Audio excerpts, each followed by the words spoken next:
Satkhira chamber সভাপতি মিঠু গ্রেপ্তারের প্রতিবাদে ব্যবসায়ীদের মানববন্ধন অনুষ্ঠিত। তথ্য ভিডিওচিত্রে সাতক্ষীরা থেকে আমাদের প্রতিনিধি এসকে সিরাজ।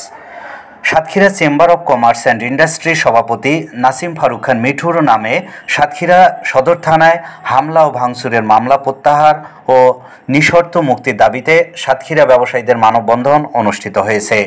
সোমবার সাতক্ষীরা শহরের নিউ মার্কেটের সামনে Satkhira chamber of commerce, Sultanpur শহর মুদি ব্যবসায়ী সমিতি, শহর কাঁচা ও পাকামাল ব্যবসায়ী সমিতি সহ বিভিন্ন ব্যবসায়ী সংগঠনের ব্যানারে প্রতিবাদ সভা অনুষ্ঠিত হয়। সাতক্ষীরা চেম্বার অব কমার্সের সহসভাপতি কামরুজ্জামান মুকুলের সভাপতিত্বে প্রতিবাদ সভায় বক্তারা বলেন, সাতক্ষীরা চেম্বার অব কমার্সের সভাপতিকে হয়রানি করার লক্ষ্যে মিথ্যা মামলায় গ্রেপ্তার করা হয়েছে।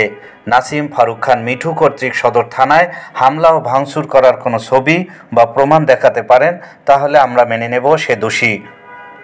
নাসিম ফারুক খান মিঠু সাতক্ষীরার একজন সমাজসেবী, জনদরদী, নিরপরাধ মানুষ। আমাদের ব্যবসায়িক নেতা নাসিম ফারুক খান মিঠুকে অবিলম্বে নিঃশর্ত মুক্তি না দিলে সাতক্ষীরার সকল ব্যবসায়িক সংগঠন ও সাতক্ষীরার জনগণকে নিয়ে সাতক্ষীরায় কঠোর আন্দোলন করা হবে। প্রতিবাদ সভায় বক্তব্য রাখেন সাতক্ষীরা চেম্বার অব কমার্সের পরিচালক সৈয়দ শাহিনুর আলী, সাংবাদিক হাবিবুর রহমান হাবিব, সুলতানপুর শহর মুদি ব্যবসায়ী সমিতির সভাপতি আলহাজ মোহাম্মদ সিরাজুল ইসলাম, শহর কাঁচা ও পাকামাল ব্যবসায়ী সমিতির সভাপতি মোহাম্মদ রওশন আলী প্রমুখ। এ সময় অন্যান্যদের মধ্যে উপস্থিত ছিলেন সুলতানপুর শহর মুদি ব্যবসায়ী সমিতির কোষাধ্যক্ষ ভোলানাথ সাহা, মিহির সাহা, শহর কাঁচা ও পাকামাল ব্যবসায়ী সমিতির সাধারণ সম্পাদক মোহাম্মদ রজব আলী, জেলা রেস্তোরাঁ মালিক সমিতির সভাপতি মোহাম্মদ আবুল কালাম, সদস্য রজব আলী প্রমুখ।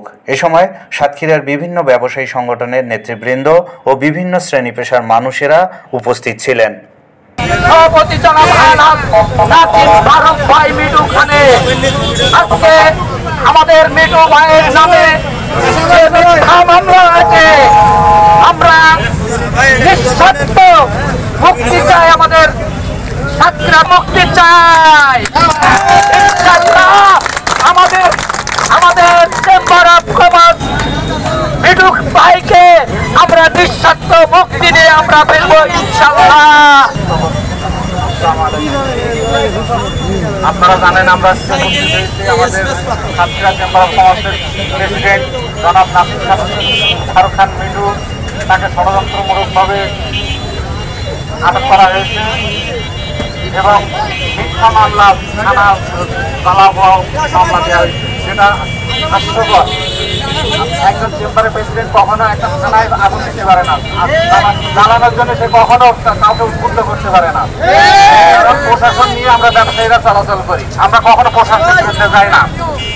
তো আমাদের একান্ত প্রশাসনের কাছে অনুরোধ থাকবে, ব্যবসায়ীদের উপরে কোনো রকম অবৈধ বা কোনো রকম ষড়যন্ত্রমূলক কোনো আইনি প্রক্রিয়া না চালানোর জন্য। তো আমরা বিনীতভাবে অনুরোধ করছি এবং আমরা জোরালো দাবি জানাচ্ছি যাতে আমাদের প্রেসিডেন্ট নাসিম ফারুক খান মিঠুকে অবিলম্বে নিঃশর্ত মুক্তি দেওয়া হয়। আমরা সবাই এক বাক্যে তাকে ভালো ব্যবসায়ী এবং ভালো মানুষ হিসেবে জানি। তার নামে কোনো রকম অবৈধ কোনো আইনি জটিলতা তার নামে নেই। তো আমাদের সবাই দাবি যাতে আমরা তাকে নিঃশর্ত মুক্তি পেতে পারি। আমরা প্রশাসনের কাছে তার নিঃশর্ত মুক্তি দাবি করছি। এই বলে আমি আমার বক্তব্য শেষ করছি। আল্লাহ হাফেজ।